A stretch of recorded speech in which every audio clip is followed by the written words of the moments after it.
Yes, sir. Have anybody heard from John? He was supposed to have surgery Monday. Yes, he did have surgery. It went well. Everything's fine. He's recovering from it. So, yes, the surgery went good. Yeah, yeah. All right. So, again, for the next 6 weeks, we'll be studying Life in Bible Times. The book that I'm using for forming these lessons is it's called The New Manners and Customs of Bible Times, Ralph Gower. You don't have to have the book.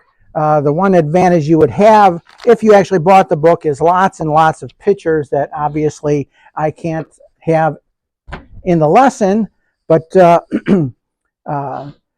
when I was in Bible college, we had an entire class on Life in Bible Times. And it was one of my favorite classes, learning about the context of Scripture, because so much of Scripture, the verses are set in the context of the culture in which it was written. And so it helps us to have a deeper understanding of the meaning of Scripture by having an understanding of what life was like back then, what their culture was like. Hebrews chapter 1, verse 1 says, Paul wrote it, I believe, says, God, who at sundry times and in diverse manners spake in time past unto the fathers by the prophets.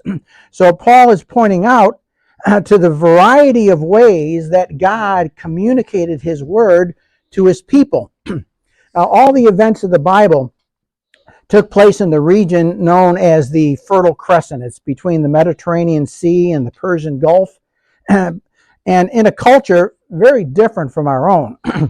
But God's word came in particular places at particular times to particular people. And it's only as we stand in their shoes and understand what God was saying to them that the words of the Bible are going to have full meaning for us. We didn't live in those times. So Christians have a problem understanding the culture and the lifestyle of the people of the Bible, because in a lot of ways it was so very different than it is for us. Additionally, standing in the shoes of biblical people means you have to have an understanding of the cultural terminology that they used. And we gain understanding by putting ourselves back in the context of the Bible's culture. What were homes like back then? What was the countryside like back then? What were the marketplaces like back then?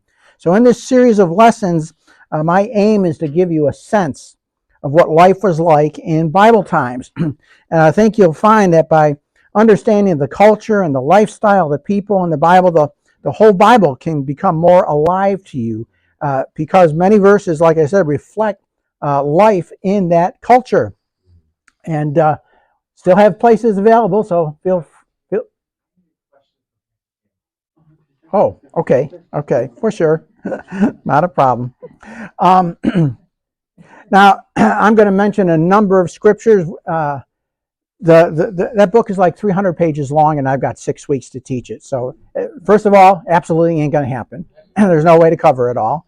Second, the parts that I can cover, I have to talk fast. And so I'll mention a number of scriptures. If you want to take notes, please feel free to write down the references. I won't take the time for you to look them all up, because it just takes too much time, and we do have limited time. But if you want to take notes, feel free to do so. Also, I do record my messages and post them on my YouTube channel. It's my YouTube channel is Mercy and Truth 316. And so you can also find the recordings there if there's something that you miss and you want to go back and review it. So in Bible times, actually a lot like today, life for the poor is not the same as life for the wealthy. And life for people living in the hot valley of the Jordan River was a lot different than life for people who lived in the cool mountains that surrounded Jerusalem. Life in the summertime was very different than life in the wintertime. Life for shepherds was very different from somebody who was an urban tradesman. In a land that was often subject to continual lawfare, as the land of Israel was, life was different when they were under the occupation of the Assyrians, for example, or under the occupation of the Greeks, or under the occupation of the Romans. So all those things come into the context of the Bible. And so this morning, I'm going to attempt to cover two areas of life in the Bible in this lesson: clothing and housing. Starting with clothing. So the wardrobe of a person living in Bible times was fairly basic. Undergarments was a loincloth, basically, was typically worn, not always apparently, but typically. And above that was a tunic. Usually they also had some form of headwear. Footwear and outer coats were optional a lot of the time. And this stayed true throughout the entire history of the Bible. The variations that took place in clothing over that time period were mostly simply changes in color, changes in the materials used, maybe some change in the style of their clothes, because the clothes that they wore were best suited for a relatively hot climate. And beneath the tunic, the undergarment was usually a loincloth or a small slip hanging from the waist. Peter was wearing the loincloth when the Bible says that he was naked, meaning he was stripped down for work in the family, in the fishing boat. This was in John 21 verse 7 says, "Now when Simon Peter heard that it was the Lord, he girded his fisher's coat unto him, for he was naked, and did cast himself into the sea." So naked meant he was just wearing his loincloth. Some people have said that Jesus was crucified naked. Well, the truth is he was wearing a loincloth, but the Jews, as we just saw, considered that naked. I don't know what that says about modern swimwear, but in the Jewish culture, that was considered naked. Considering the tunic, the outer garment, it was the essential garment. It was typically made from two pieces of material, sewn so that the seam ran horizontally at waist level. If there were stripes woven into the material on the loom, then the stripes typically ran vertically in the finished article. And in a lot of respects, the tunic was kind of like a sack. It had a V-shaped opening cut out for the head, and slits were made in the two corners for the arms. So it was kind of almost like wearing a potato sack. New tunics were typically sold without the V-cut opening for the head, because that was proof that it was new. That's how you knew you were getting a new garment. The material that they were made of could be wool, could be linen, it could even be cotton, according to the wealth of the person buying it. Tunics were also made, there was tunics made of sackcloth, which is goat's hair. And they were very uncomfortable because of the irritation they would cause to the wearer's skin. So they were worn in times of mourning, in times of repentance. Men's tunics were typically short, usually down to maybe the knees. Women's tunics were usually ankle length and tended to almost always be blue. They had embroidered edges around the V-neck, in which, in some cases, the kind of embroidering actually identified the village or the region of the wearer. And the tunic that Jesus wore before he was crucified, it must have been the latest in fashion, so to speak, because it lacked a center seam.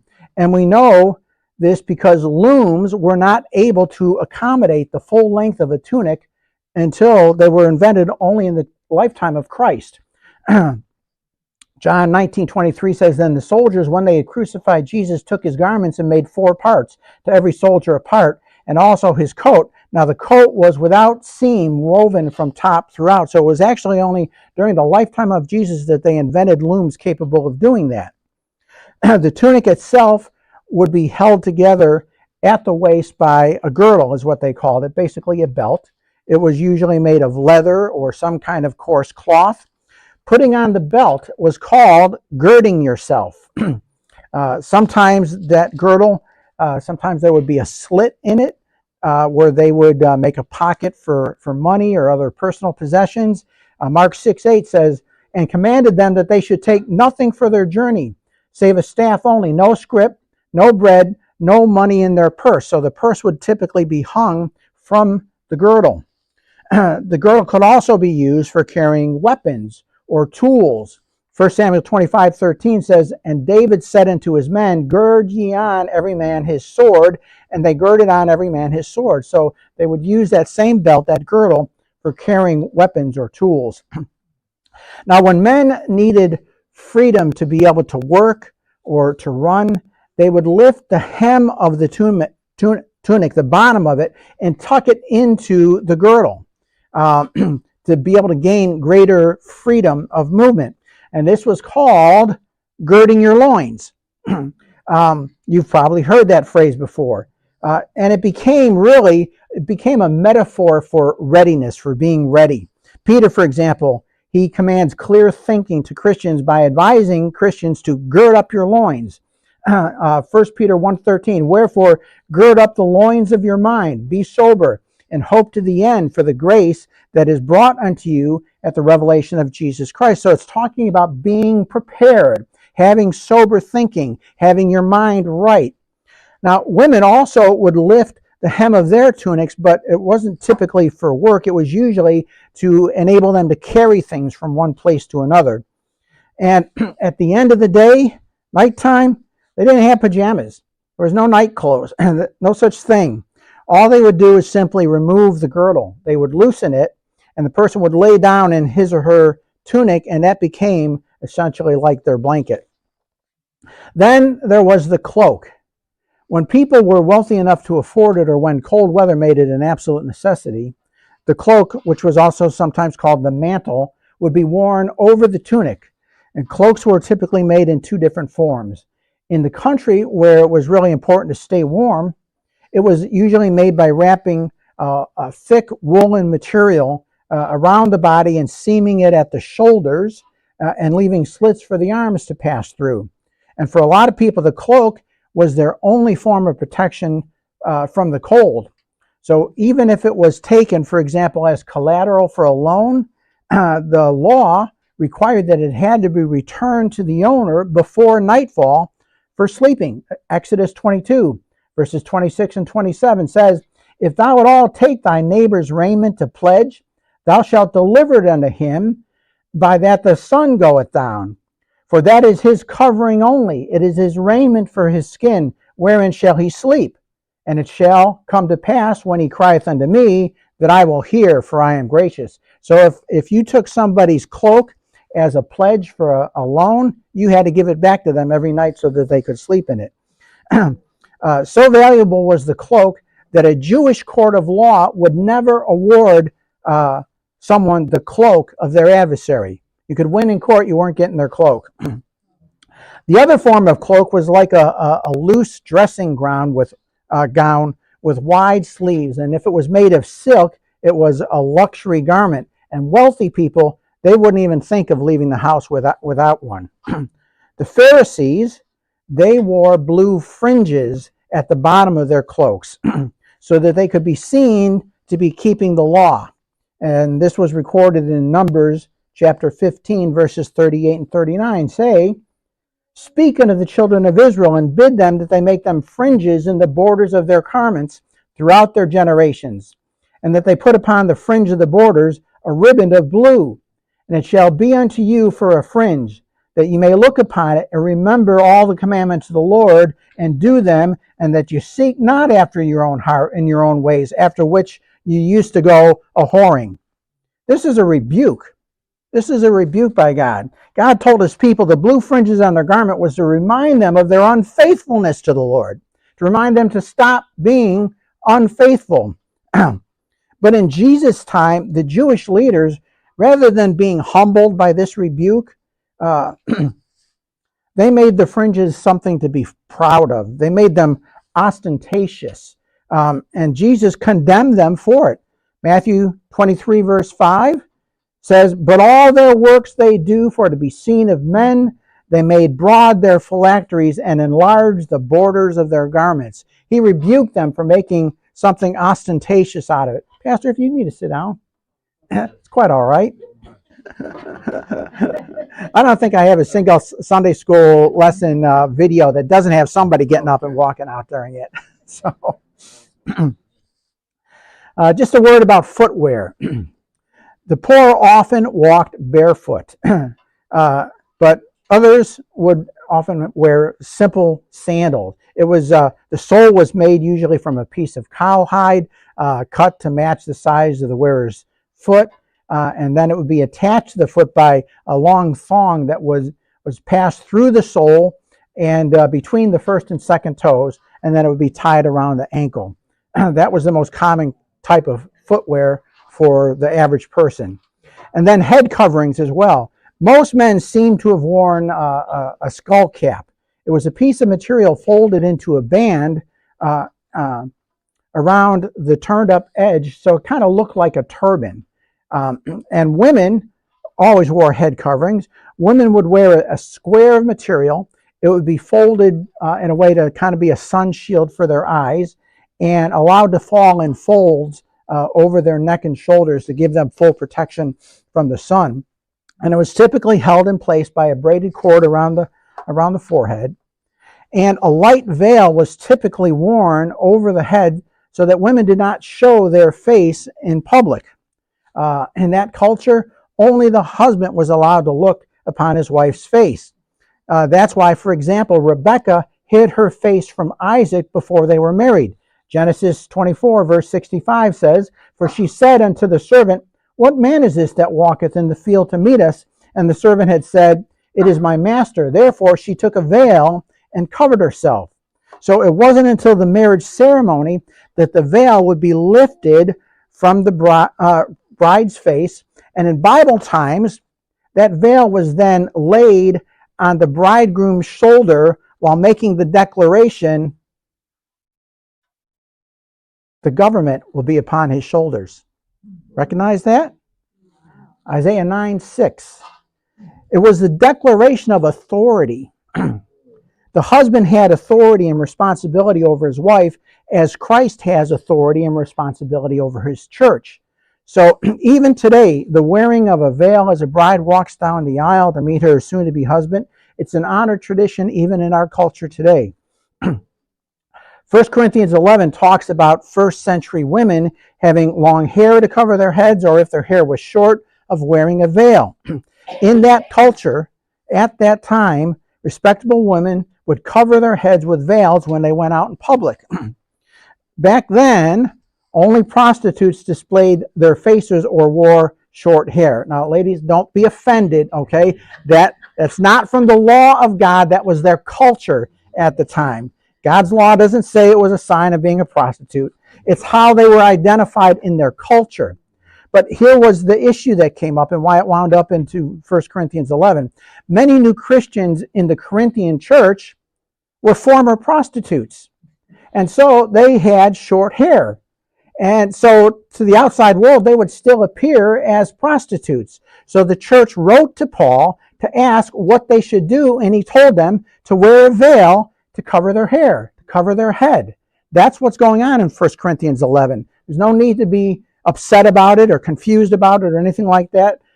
For today's culture, that's what was going on back then. A little bit about the cost of clothing. Clothes were hard to come by back then, and they were expensive. The poor typically only had the clothes that they were wearing. Amos 2:6 talks about trading a person for a pair of shoes. Thus saith the Lord, for 3 transgressions of Israel, and for 4 I will not turn away the punishment thereof, because they sold the righteous for silver and the poor for a pair of shoes. Consequently, you can imagine it was quite revolutionary when John the Baptist told people to give away their spare coats. Luke 3:11, he that hath 2 coats, let him impart to him that hath none. Further evidence, the cost of clothing. In the codification of the law in the 1st century AD, the Jews provided a list of clothes that might be rescued from a burning house on the Sabbath day. In other words, there were certain clothes you were allowed to run back into that burning building, even on the Sabbath day, to get those clothes. Finally, they were so important that tearing clothes into pieces was a sign of intense grief or mourning. In Job 1:20, it says, after Job lost all his wealth and all of his children, it says, then Job arose and rent his mantle, his outer cloak, shaved his head, and fell upon the ground and worshiped. One last thing on clothing about Joseph's coat of many colors. Genesis 3:7, Genesis 37:3, sorry. Genesis 37:3. Now Israel loved Joseph more than all his children because he was the son of his old age, and he made him a coat of many colors. Many colors, it's actually referring to many different pieces that went into this coat. So Joseph received a tunic made of many pieces. Well, the additional pieces were more than likely long sleeves. Long sleeves. But the long sleeves on Joseph's coat would have been a nuisance if he was trying to do any kind of work. And so this was an indication that Joseph was not expected to do any kind of hard labor. It was a symbol that he was his father's chosen to rule over the family and not have to work for a living. So it's no wonder his brothers hated him the way that they did. That coat of many colors said, you're the special one, you don't have to work. Going on to dwellings, housing. Dwellings in the Holy Land had a typical shape and style. They tended to be squarish with a flat roof and with a staircase going up to the roof, but it would be on the outside of the house, set of stairs going from the ground up to the top of the roof. And they were often typically built of white limestone blocks. And this is the pattern that was true because of the climate that they lived in and because they had a limited availability of building materials.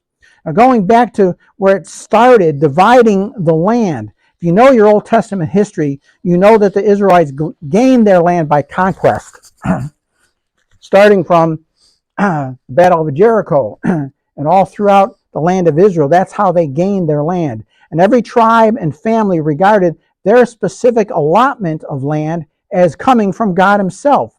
The way the land was divided, it's described extensively in the second half of the book of Joshua, particularly in Joshua 18, the first 10 verses. The land was divided into individual lots by laying boundary lines, and then each lot was allocated to an Israeli family by casting of what was called a lot.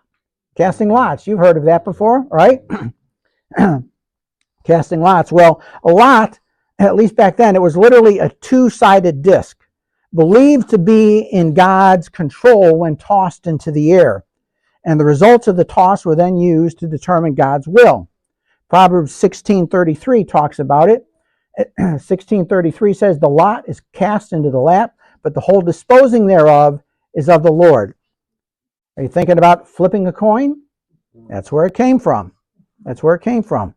Once allocated, the parcels of land were then marked by landmarks. They would put up a heap of stones, or maybe there would be a natural feature like a creek, or they would make a double row of plowed land to mark the parcels. And the landmark could never be moved because to do so was to alter the gift of God. Deuteronomy 19:14 says, thou shalt not remove thy neighbor's landmark, which they of old time have set in thine inheritance, which thou shalt inherit in the land that the Lord thy God giveth thee to possess it. For that same reason, it was dishonoring to God to sell one's inheritance. That's why Naboth, for example, refused to sell his vineyard to King Ahab. 1 Kings 21:3, and Ahab said to Ahab, the Lord forbid it me that I should give the inheritance of my fathers unto thee. Now sometimes there was a need on occasion to sell a piece of property when some family would fall on hard times, but all land sold for such a reason, it had to be returned back to the original owner in the year of Jubilee, which was every 50 years. Every 50 years. So anybody that even sold their land, they would sell it for a price based on how close they were to the year of Jubilee, because the land was coming back. Additionally, Deuteronomy 25 verses 5 and 6 says that if a member of the family that had sold the land raised the money to buy it back before the year of Jubilee, the land had to be returned immediately. Or if a childless widow remarried, her husband could purchase the land, but it would pass to their firstborn child, who was required to keep the last name of the original landowner. So it stayed in the family. You can see an example of that in the story of Ruth and Boaz in Ruth chapter 4.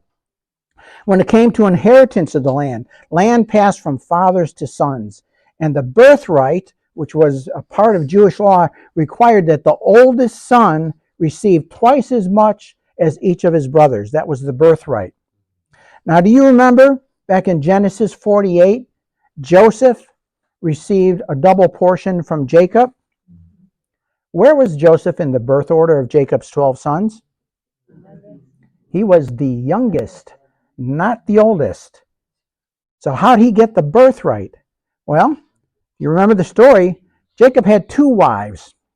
The first was Leah, and her firstborn son was Reuben.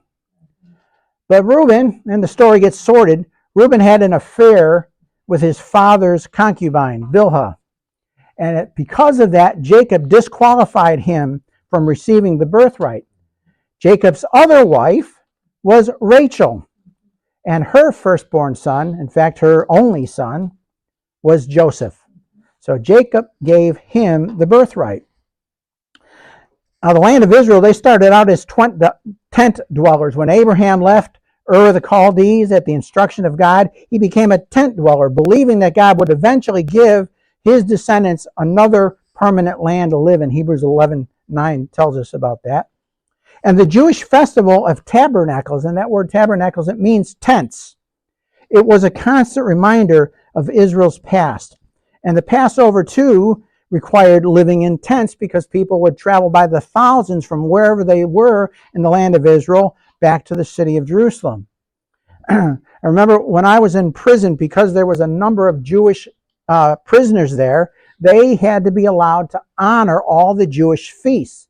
And so on the prison yard, during the Feast of Tabernacles every year, they would have to set up a tent where the Jewish prisoners would go for their meals. So to this day, that is still honored around the world. The tent life of Israel, it really became an important metaphor in their national history. When John speaks of Jesus saying that the Word became flesh and dwelt among us, that's John 1:14. The word he uses for dwelt among us is tabernacled. He tabernacled himself. He tented himself with us. And it emphasizes the temporary nature of his time on earth. And Paul uses that same temporary idea of a tent to describe our own lives.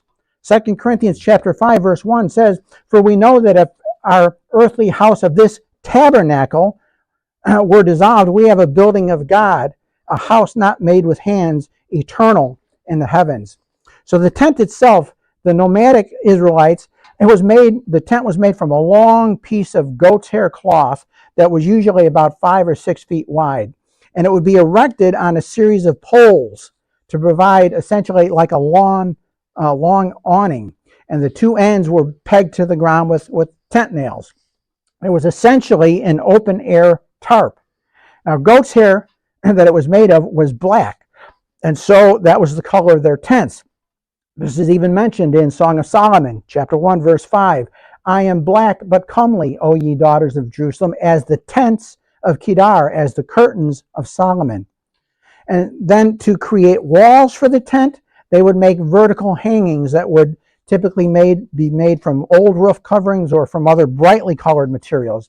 And the hangings provided the tent's outer walls, and they put additional hangings inside to create rooms within the tent. So a tent with a back and 2 dividing hangings, it would have then essentially an open porch area in the front, and this is where visitors would be received.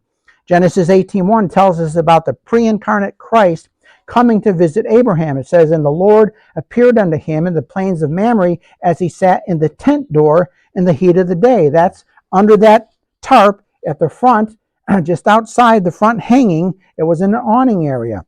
So tents were often, when the nation of Israel was formed and they were wandering in the wilderness, they were grouped to accommodate all the members of extended family. Numbers chapter 2 tells us that during Israel's wandering in the wilderness, there was a strict order that they had to follow for pitching their tents. Later, when the Israelites had mostly abandoned tent dwellings and lived in houses, the annual festival of tabernacles again required Jewish families to spend the holiday in specially constructed booths or tents. They would have to erect a tent again, reminding them of the time that they lived in tents and wandered in the desert. Now, when the Israelites under Joshua conquered the land of Israel, they started to live in brick homes. And homes had evolved from being mud brick, like beehive-shaped dwellings, into what was typically a rectangular single-room home. Those are still typical in Israel to this day. Initially, the homes were made from sun-dried mud bricks, but as technology advanced, the bricks would be fired in a kiln, and rough stone and rubble houses were also built. But it was not until the time of Solomon where cut stone was used for domestic building. And that was only possible because of the availability then of iron tools for dressing or finishing, for shaping the stones. In Galilee, the stone was normally black basalt. On the coast, it was usually yellow sandstone. But for most of the country, it was white limestone that was used. Houses, too, they were looked upon, they were considered to be a gift from God. And so when a house was first built, Deuteronomy chapter 20, verse 5, tells us that there was a formal dedication of the house. It was required in the law. The basic house for the poorest members of the community living in the country was typically, again, a single room, usually about 10 feet square. And the walls were thick. They were made of mud brick or perhaps rough stone and rubble. And the walls had niches carved into them for storing food or utensils. They typically had a single window. It was small and high up in the wall. Sometimes it had a wooden lattice over it to keep intruders out. And in winter, they would cover it with a skin or cloth. And because the walls were so poorly built, they often harbored various kinds of animal life. Amos 5:19 mentions that. Amos 5:19 says, "As if a man did flee from a lion and a bear met him, or went into the house and leaned upon his hand upon the wall and a serpent bit him." So it wasn't unusual for animals to come out of the walls. Yeah, that'll help you sleep tonight. The roof. The roof was constructed by laying brushwood across rough sycamore beams and binding them together with mud. If you've seen pictures of the Holy Land, or perhaps if you've been there, you might be surprised to learn that in biblical times, the land was heavily wooded. It had forests all over the place, and it remained that way all the way up until the time when the Romans conquered the land and basically denuded all their forests. And so a heavy roller would be kept on the roof to help compact that roofing material after a rain. Mark chapter 2, verse 4 and Luke 5:19 tells the story of Christ healing a paralytic man who was carried up to the roof on a stretcher by 4 friends. Well, the 4 friends, the Bible tells us, they broke through the mud and the brushwood to let him down. So that tells you just how flimsy the roof construction actually was. And roofs were not watertight. And so the roofs in Israel had 2 characteristics: leaks and a green color. You see, the period from March to November in the Holy Land is called rainy season, and it was typically cold and pretty miserable. And that rainy season, being inside the house with a leaking roof, became used in the Proverbs. Proverbs 19:13 says, "The contentions of a wife are a continual dripping." Proverbs 27:15, "A continual dropping in a very rainy day and a contentious woman are alike." Drip, drip, drip, drip. Yeah. And the roofs would become green because the seeds that got trapped in the mud, eventually they sprouted. This is mentioned in Psalm 129, verse 6. "Let them be as the grass upon the housetops, which withereth afore it groweth up." So they would literally have grass growing on their roof. Now, that flat roof, though, it did have some advantages. It was often used as a place for quietness. It was very conducive, for example, for worship. Acts 10, verse 9 says, "On the morrow, as they went on their journey and drew nigh unto the city, Peter went up upon the housetop to pray about the 6th hour." So the rooftop was often used as a place to pray. The roof was also used to dry and store crops, and it was also used to sleep up there on hot summer nights. And so common was the use of the roof space that the law of God required them to build a parapet, that's a small fence that went around the edge of the roof, to keep people from falling off of it. Deuteronomy chapter 22 verse 8 says, when thou buildest a new house, then thou shalt make a battlement, that's the parapet, for thy roof, that thou bring not blood upon thine house if any men fall from thence. What about lighting? The house's main source of light was the single open door, which was locked at night with a wooden bar, and light was provided by night by an oil lamp. Matthew 5:15. Neither do men light a candle and put it under a bushel, but on a candlestick, and it giveth light unto all that are in the house. Now originally the oil lamp, it was simply an open earthenware saucer. Think of it like a plate that was pinched on one side, and this is where they would put the wick. So they would fill it with olive oil and put a piece of flax in the olive oil and use that as the wick. Now, such lamps, excuse me, they had problems with spillage. If you knocked it, it was going everywhere. And so eventually they started making closed containers for their lamps, and they would have two holes. One was for the wick, the other one was for pouring in the oil. And when the oil would begin to run low, then the flax would smolder. That's how they knew that they had to refill the lamp. And they would refill it from a container of oil. Matthew 25, verse 8, and the foolish said unto the wise, give us of your oil, for our lamps are gone out. Now later on, larger glazed and decorated lamps, they were made with handles and with multiple wicks to provide additional light. And the higher the lamp, the better the light. So lamps were therefore, they would sometimes be put on a projection from the wall, or they were hung from the ceiling, or maybe placed even on a simple lamp stand, which was typically just a thick tree branch pushed into the floor, because the floor was dirt. If nothing else was available, the lamp would be put on top of an overturned bushel basket, or even, if need be, on the floor. For heating, oh my soul. We're already out of time. Knew that would happen. So, all right, folks. We'll have a word of prayer and we'll be finished for this time.